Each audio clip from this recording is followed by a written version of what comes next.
Miqueias, capítulo 5, diz assim: Agora, ajunta-te em tropas, ó filha de tropas, por-se-á sítio contra nós.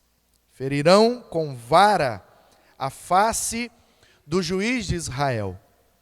E tu, Belém, Efrata, pequena demais para figurar como grupo de milhares de Judá, de ti me sairá o que há de reinar em Israel, e cujas origens são desde os tempos antigos, desde os dias da eternidade.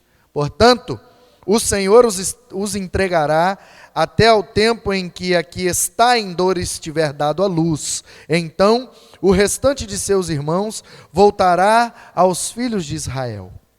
Ele se manterá firme e apacentará o povo na força do Senhor, na majestade do nome do Senhor, seu Deus. E eles habitarão seguros, porque agora será ele engrandecido até os confins da terra. Este será a nossa paz. Quando a Assíria vier à nossa terra e quando passar sobre os nossos palácios, levantaremos contra ela 7 pastores e 8 príncipes dentre os homens. Estes consumirão a terra da Síria à espada e a terra de Nimrod, dentro de suas próprias portas. Assim nos livrará da Assíria, quando esta vier à nossa terra e pisar os nossos limites. O restante de Jacó estará no meio de muitos povos, como orvalho do Senhor, como chuviscos sobre a erva, que não espera pelo homem, nem depende dos filhos de homens. O restante de Jacó estará entre as nações, no meio de muitos povos, como um leão entre os animais das selvas, como um leãozinho entre os rebanhos de ovelhas, o qual, se passar, as pisará e despedaçará, sem que haja quem as livre. A tua mão se exaltará sobre os teus adversários, e todos os teus inimigos serão eliminados. E sucederá naquele dia, diz o Senhor, que eu eliminarei do meio de ti os teus cavalos e destruirei os teus carros de guerra. Destruirei as cidades da tua terra e deitarei abaixo todas as tuas fortalezas. Eliminarei as feitiçarias das tuas mãos, e não terás adivinhadores. Do meio de ti eliminarei as tuas imagens de escultura e as tuas colunas, e tu já não te inclinarás diante da obra das tuas mãos. Eliminarei do meio de ti os teus postes ídolos, e destruirei as tuas cidades. Com ira e furor tomarei vingança sobre as nações que não me obedeceram. Amém. Este é o capítulo 5 da profecia de Miqueias. Miqueias morava no interior, bem do interiorzinho mesmo. A cidade do Miqueias era muito pequena. Para você lembrar e nunca mais esquecer, adolescentes e jovens, tem uma cantora chamada Alanis Morissette, né? Tem ou não? Diz que gato tem 7 vidas. A Alanis morre 7.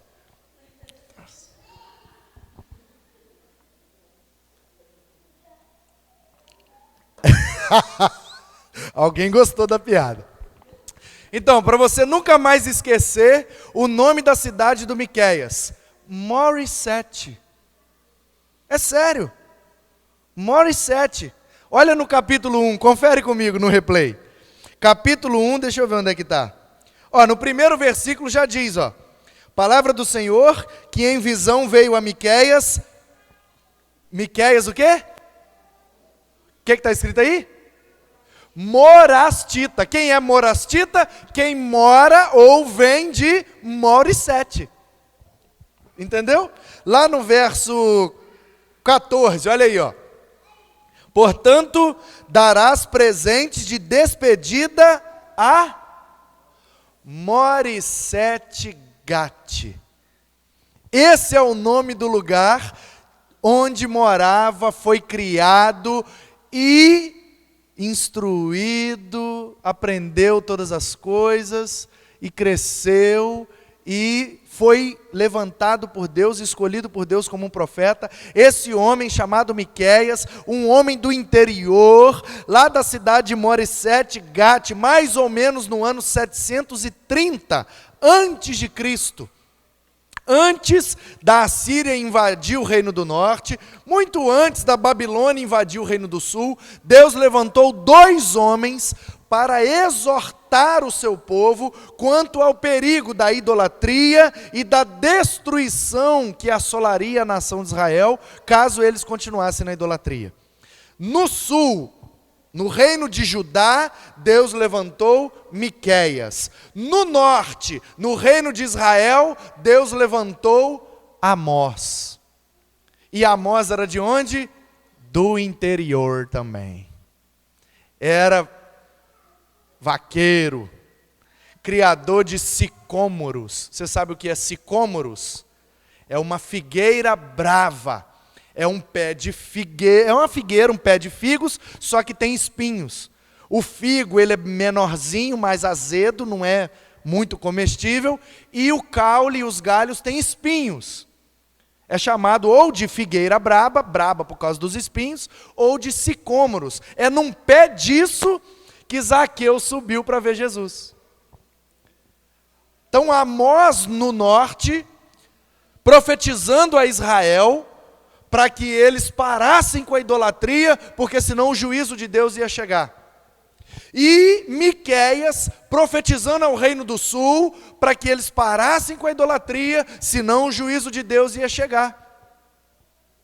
Praticamente contemporâneos, praticamente com a mesma mensagem, praticamente do mesmo lugar, 2 homens do interior, 2 homens simples, 2 homens acostumados com agricultura, com agropecuária, sem muita pompa, tendo aquele medo da capital, igual todo homem do interior tem. Agora você imagina este homem do interior, esse homem simples, esse homem do campo, entrando pelas portas de Jerusalém, a capital do Reino do Sul, e falando contra aqueles religiosos, aqueles pompilhos, pomposos, que achavam que estavam bem com Deus, mas na verdade estavam todos errados.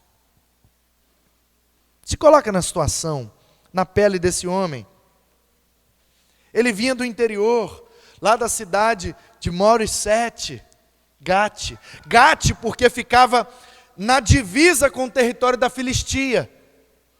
Gate já era Filistia, Morisete ainda era Judá. Então, a sudoeste de Jerusalém, mais ou menos 400 quilômetros, na divisa com a Filistia, e os filisteus eram inimigos, você sabe, ele morava ali, perto da divisa, 40 quilômetros de Jerusalém. Ou seja, é perto da capital, mas no mundo antigo, sem carro, sem moto, sem bicicleta, a pé por uma estrada desértica, não é tão perto. Então ele estava lá, nos pés dos montes de Judá, na divisa com o território da Filistia. E Deus chamou esse homem e levantou esse homem para anunciar o Natal. E a mensagem desse homem, se você ler todo o livro de Miqueias, você vai ver, pode ser dividida em 3 partes. A primeira parte da mensagem dele é uma mensagem de exortação. Então, 1/3 da profecia de Miqueias é chamando a atenção do povo contra o pecado. Um outro terço é o juízo de Deus. Ou seja, vocês estão pecando, prestem atenção, se não pararem, Deus vai julgar, o juízo de Deus vai cair sobre vocês. E o outro terço seria uma mensagem de esperança. Então, basicamente, o que Miqueias está fazendo com aquele povo, precedendo o juízo, porque depois que ele profetizou, o povo não deu ouvido, a Assíria invadiu o reino do norte e a Babilônia invadiu o reino do sul, porque o povo não deu ouvido ao profeta. O povo padece, o povo perece por falta de conhecimento, por falta de ouvir a palavra de Deus e compreender o que o Espírito de Deus está dizendo ao seu povo através do profeta. E Miqueias então chama atenção para o pecado, aponta para o juízo, mas dá uma mensagem de esperança, ou seja, se vocês se arrependerem e crerem no plano que Deus tem para vocês, vocês podem ser livrados desse juízo, vocês podem ser abençoados por Deus. Mas o povo não ouviu, o povo não quis saber e caiu nas garras ou nas mãos preciosas do Senhor nosso Deus. E a gente olha e fala, mas Deus é amor, como pode acontecer isso? O Novo Testamento diz que dura coisa é cair nas mãos de Satanás, do Deus vivo. A Bíblia não diz que é uma coisa terrível cair nas garras de Satanás, nunca disse, nem vai dizer. Agora, cair nas mãos do Deus vivo e verdadeiro, que tudo sabe, tudo vê, tudo pode, meu amigo, meu irmão e minha irmã, ouça sempre a palavra de Deus, dê ouvidos às profecias que o Senhor traz até nós, porque dando ouvido a elas, não enfrentaremos o juízo. Como disse Paulo aos Romanos no capítulo 8, não existe condenação, não existe juízo, não existe julgamento para os que estão em Cristo Jesus. Em Cristo, repare bem o advérbio, não é com Cristo, é em Cristo.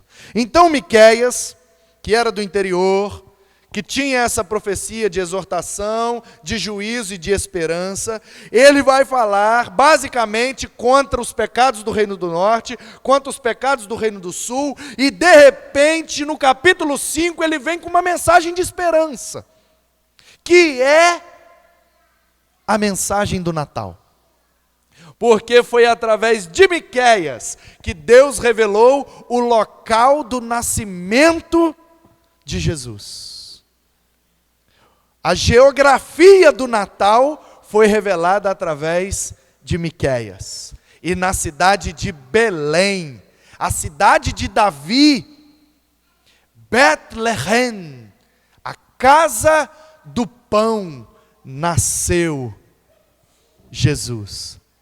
E lá na frente, João vai dizer que uma vez ele, no meio de vários religiosos, disse: eu sou o pão que desceu do céu, o pão da vida, para que vocês possam se alimentar e viver eternamente. Olha que coisa linda, o pão da vida nasceu em Betlehem, na casa do pão.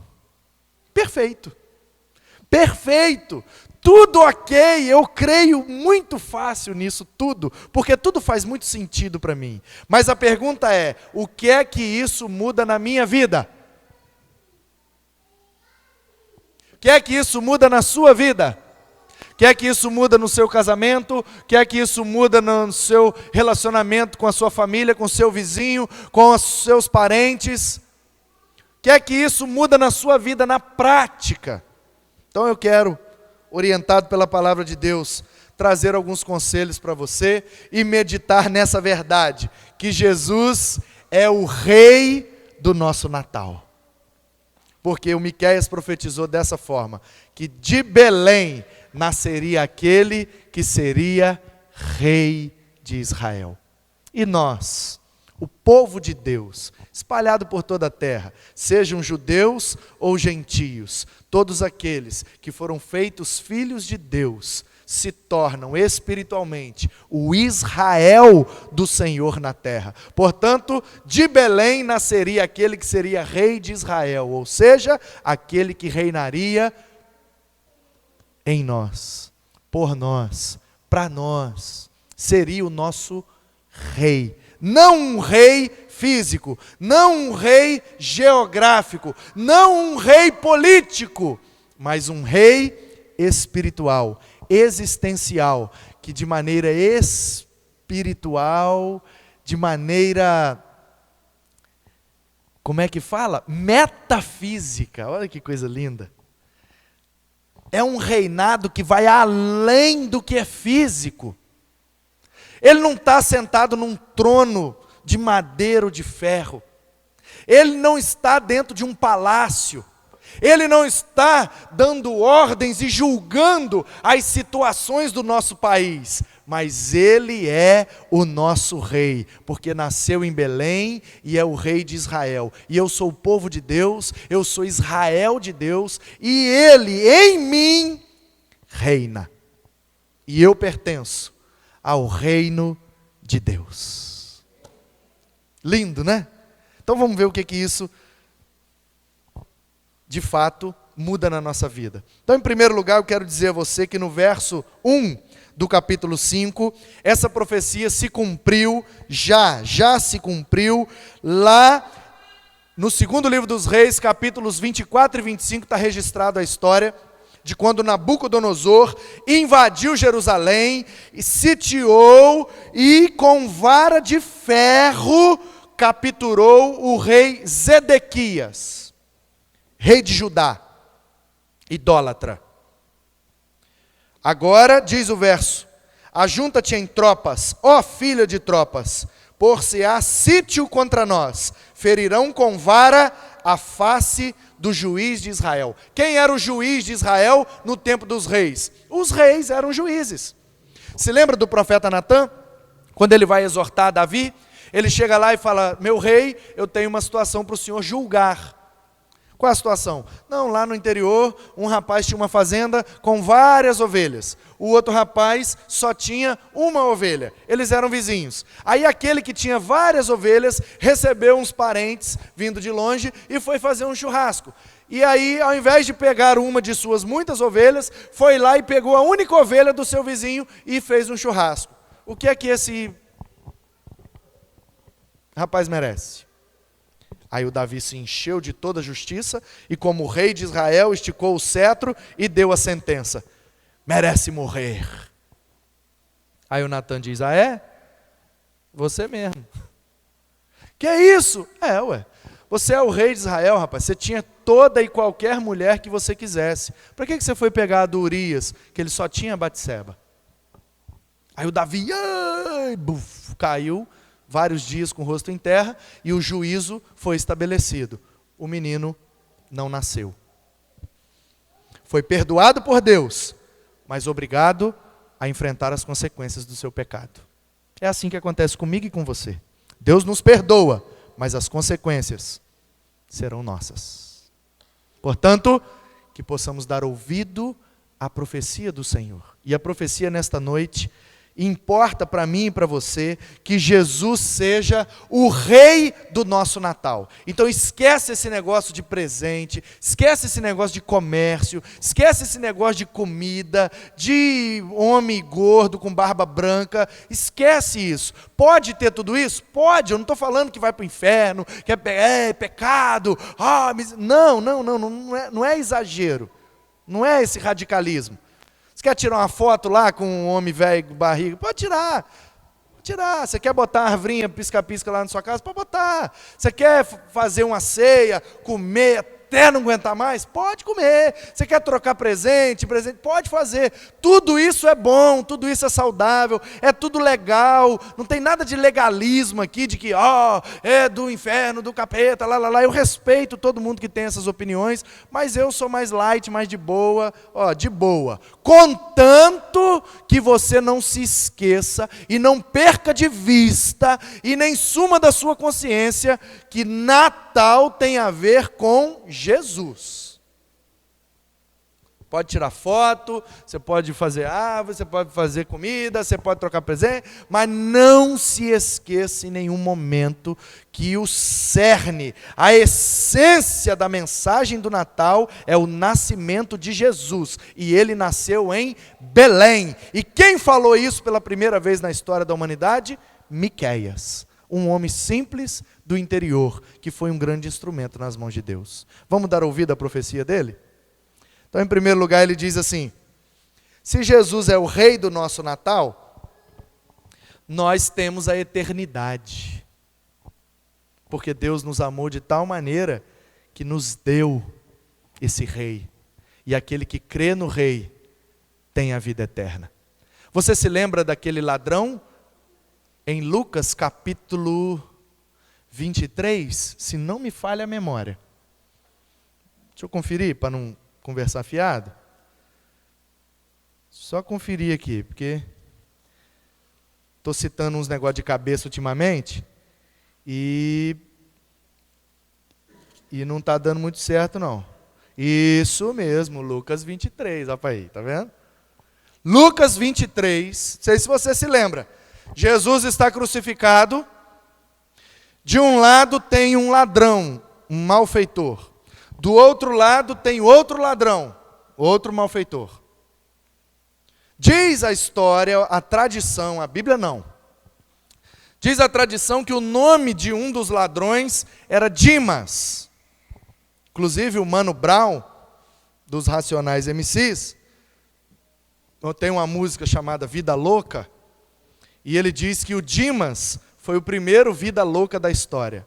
Coisa deles lá. Então assim, um ladrão não creu que Jesus era o rei. Ele falou: desce daí, você não é o filho de Deus? Você não tem poder? Então salva-te a ti mesmo e depois salve a gente. Olha só, ele até acreditou em Jesus como Salvador, mas não creu em Jesus como Rei. Ele creu que Jesus poderia salvar ele, mas não creu em Jesus como Senhor, como dono, como Rei. O outro ladrão olhou e disse assim: cala a boca, rapaz. Eu e você estamos aqui porque a gente é criminoso mesmo. Agora ele não fez nada não. Senhor, ele disse para Jesus, lembra-te de mim quando vieres no teu reino. O que é que Jesus responde imediatamente para ele? Hoje mesmo estarás comigo no paraíso. Porque todos aqueles que reconhecem Jesus como Rei recebem a eternidade, o paraíso, a vida eterna. Ele é Senhor primeiro, para depois ser Salvador. Se ele não for Senhor, não tem como ele ser Salvador. Se ele não for o Rei, não tem como ele ser o Redentor. Portanto, o verso 2 diz: tu, Belém Efrata, pequena demais para figurar como grupo de milhares de Judá, de ti me sairá o que há de reinar em Israel, e cujas origens são desde os tempos antigos, desde os dias da eternidade. Por que que crendo em Jesus como Rei, nós temos condição de receber a eternidade? Porque Ele é Rei da eternidade. Ele é eterno. Ele é Deus. Deus conosco. Emanuel. Em segundo lugar, quando Jesus é o Rei do nosso Natal, nós voltamos a ser filhos de Deus. Como disse João no seu Evangelho, ele veio para os seus, mas os seus não o receberam. Mas todos quantos o receberam, deu-lhes o direito de serem feitos filhos de Deus. O verso de número 3 diz: portanto, o Senhor os entregará até o tempo em que a que está em dores tiver dado a luz ao Natal. Então o restante dos seus irmãos voltará aos filhos de Israel. Em primeiro lugar, essa profecia se cumpre quando o povo volta do cativeiro. Em segundo lugar, essa profecia espiritualmente se cumpre na minha e na sua vida, quando eu e você, exilados, oprimidos, no cativeiro do pecado, voltamos pelo Natal, por Jesus, voltamos a ser filhos e filhas de Deus. Voltamos para Deus, porque Jesus é o Rei do nosso Natal. Amém? Então, quando Ele é o Rei, nós recebemos a eternidade, nós somos feitos filhos de Deus, nós temos, anote com cuidado, firmeza, pastoreio, força, governo e segurança. Tá bom para você? Tá bom ou você quer mais? Algumas coisas vou desejar para a sua vida em 2017. Firmeza, cuidado, pastoreio, força, governo e segurança. E isso onde quer que você pisar nesse planeta. Até os confins da terra, em qualquer lugar do planeta que você estiver, tudo isso vai estar sobre a sua vida. Firmeza, cuidado, pastoreio, força, governo e segurança. Tudo isso, se Jesus for o Rei do seu Natal. Quer uma prova? Leia comigo o verso de número 4. Ele, ou seja, Jesus, o Rei do nosso Natal, se manterá firme. Portanto, nós temos firmeza nele. Tudo podemos, porque Ele nos fortalece, Ele nos firma, e Ele também nos apacentará, ou seja, Ele vai nos cuidar, vai nos pastorear. Apacentar é o ato de cuidar de uma ovelha, de dar comida, de dar água, de tosar o pelo para não embolar, de cuidar de uma ferida quando tem necessidade, de conduzir, ainda que seja pelo vale da sombra da morte. Ela não precisa ter medo de nada, porque a vara e o cajado estão consolando, apacentando, não deixando que ela se desvie do caminho. Então Jesus é isso aqui para nós. Ele se mantém firme, Ele nos apacenta, e na majestade do nome do Senhor, olha o governo dele. Ele é rei, tem que ter majestade, tem que ter governo. Ele que tem que mandar, não a gente. E Ele é o nosso Deus, e nós, que no caso aqui são eles, né, mas somos nós aqui, eles habitarão seguros. Olha só. Então nós temos firmeza, pastoreio, força, governo e segurança. Porque Ele mantém firme, Ele apacenta, Ele é da majestade e Ele nos faz habitar seguros. Aonde isso? Só dentro da igreja? Aonde isso? Só em Guaranhuns? Aonde isso? Só em Vila Velha? Não. Aonde estiver o dedo dele como Criador. Alguém já disse que não há nenhum lugar no universo que Jesus não possa tocar e dizer: é meu, eu fiz. Portanto, até onde vai a firmeza dele? Até onde vai o pastoreio dele? Até onde vai a força dele? Até onde vai o governo dele? E até onde vai a segurança dele? O próprio versículo responde: sua grandeza, ele será engrandecido até os confins da terra. Por toda a terra esplenda a sua glória, pois tudo está no controle das suas mãos. Aleluia. Quando Jesus é o Rei do nosso Natal, nós temos eternidade, nós voltamos a ser filhos de Deus, nós temos firmeza, cuidado, pastoreio, força, governo e segurança em tudo quanto é lugar e em toda ocasião, porque Ele é grande até os confins da terra, e nós temos ainda paz, paz total. Quando sai toda segunda-feira, sai a pastoral, né? No domingo tem um texto que vai na capa do boletim que você recebe quando chega aqui na igreja. A gente chama aquele texto ali de texto pastoral, que é o pastor que escreve, que é uma maneira do pastor comunicar com você o que ele está pensando, o que ele está querendo, o que a gente está querendo como igreja aqui. E aí na segunda-feira, Regilene faz né, o boletim, tira lá um print, transforma o arquivo que vai para a gráfica para imprimir os boletins, transforma num arquivo uma imagem, JPEG, que vai para a internet. Rayara posta na nossa página do Facebook e a gente compartilha o WhatsApp, tudo. Então a pastoral roda aí para tudo quanto é lado. Sempre que eu vou compartilhar a pastoral da semana, eu boto 2 hashtags. Quem já reparou tá ligado. Eu boto hashtag pastoral e embaixo eu coloco hashtag paz total. Só para rimar. Pastoral e paz total. O que eu quero dizer com isso? Que quem está sendo conduzido pelo pastor sempre tem paz total. Entendeu ou não? Leia comigo o verso de número 5.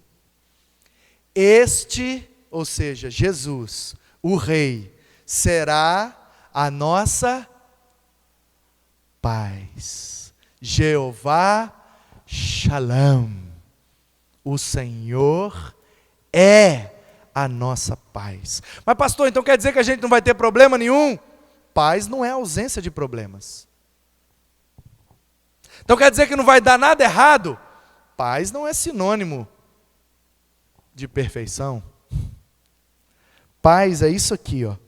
Quando a Assíria vier à nossa terra, e quando passar sobre os nossos palácios, levantaremos contra eles 7 pastores e 8 príncipes desses homens. Os eruditos vão dizer que o número 7 e o número 8 aqui representam perfeição e integralidade, ou alguma coisa referente à suficiência.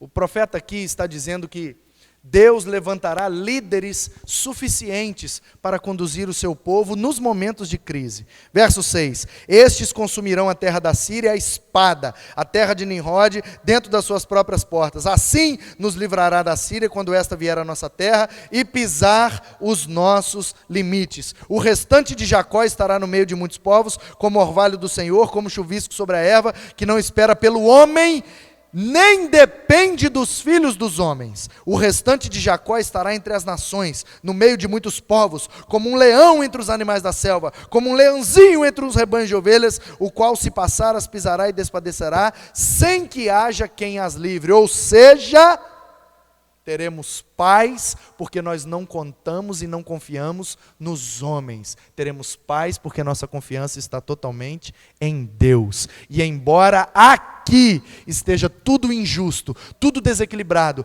tudo caótico, tudo em crise, nós estamos em Cristo, porque Ele é o Rei do nosso Natal. De maneira que pode não ter presente, pode não ter árvore, pode não ter foto, pode não ter comida, dormiremos em paz na noite de Natal, porque Ele reina em nossos corações.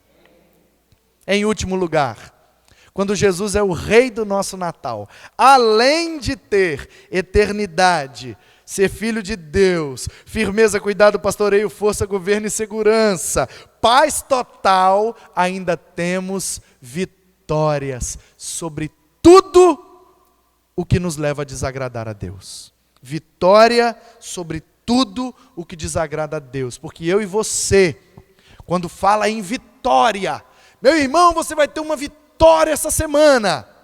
Geralmente a gente pensa, uma vitória contra uma pessoa, uma vitória contra uma crítica, uma vitória contra uma perseguição, uma vitória contra um problema. Nunca nós pensamos uma vitória contra o nosso pecado.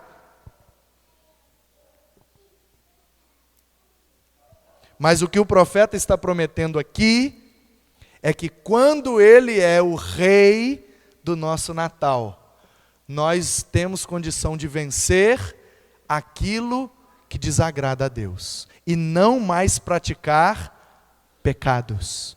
Confere comigo a partir do verso 9. A tua mão se exaltará sobre os teus adversários. Aí você já pensa, oh aleluia, a mão do Senhor vai destruir os adversários. Aí você pensa, quem é o adversário? É fulano, é ciclano, é beltrano, é o problema A, B, C, é financeiro, é isso, é aquilo. Nunca você pensa, o problema sou eu, o problema é o meu pecado. Aí o profeta diz, ele vai se levantar contra os seus adversários. E todos os teus inimigos serão eliminados. Verso 9, você lê e fala, oh, aleluia, está tudo derrotado, está tudo dominado. Aí vem o verso 10, e sucederá naquele dia, diz o Senhor, que eu eliminarei do meio de ti os teus cavalos, destruirei os teus carros de guerra, destruirei as cidades da tua terra, deitarei abaixo todas as tuas fortalezas, eliminarei a feitiçaria das tuas mãos, e não terás mais no meio de ti adivinhadores. No meio de ti eliminarei as imagens de escultura e as tuas colunas, porque vocês estão praticando muita idolatria, e tu já não te inclinarás diante da obra das tuas próprias mãos. Eliminarei do meio de ti os teus ídolos, e destruirei as tuas cidades. Com ira e furor, tomarei vingança sobre as nações que não me obedeceram. O que é que Deus está falando? Que Ele vai dar vitória contra o pecado. Onde que isso aqui se cumpriu? Quando a Babilônia invadiu e destruiu Judá, destruiu Jerusalém, e levou os jovens cativos como escravos, e matou as crianças e os idosos. Aí você pensa assim, poxa vida, mas a promessa não era de vitória, pastor? É de vitória. Vitória para o santo nome do Senhor, que não pode ser profanado nessa terra. Ezequiel vai dizer, não foi por amor de vós, ó casa de Israel. No capítulo 36, a partir do verso 16, diz, veio a minha palavra do Senhor dizendo, ó filho do homem, dize à casa de Israel, não é por amor de vocês que faço isto, mas por amor ao meu santo nome, que vocês profanaram entre as nações. Deus permitiu que o seu povo fosse derrotado, para que aprendesse a lhe obedecer. Permitiu o juízo, para que eles aprendessem a agradar a Deus. Então, queridos, ouçamos a palavra de Deus, a profecia do Senhor, e não permitemos. Falei certo, Jades? Não permitemos, ou não permitamos, tanto faz. Não permita que o pecado, que a idolatria, que a desobediência, que as coisas deste mundo desviem o seu foco principal, que é Jesus. Coloque Jesus no centro da sua vida, no limiar da sua história. Deixe Jesus nascer na manjedoura do seu coração, para que Ele seja rei do seu Natal. Deus te abençoe.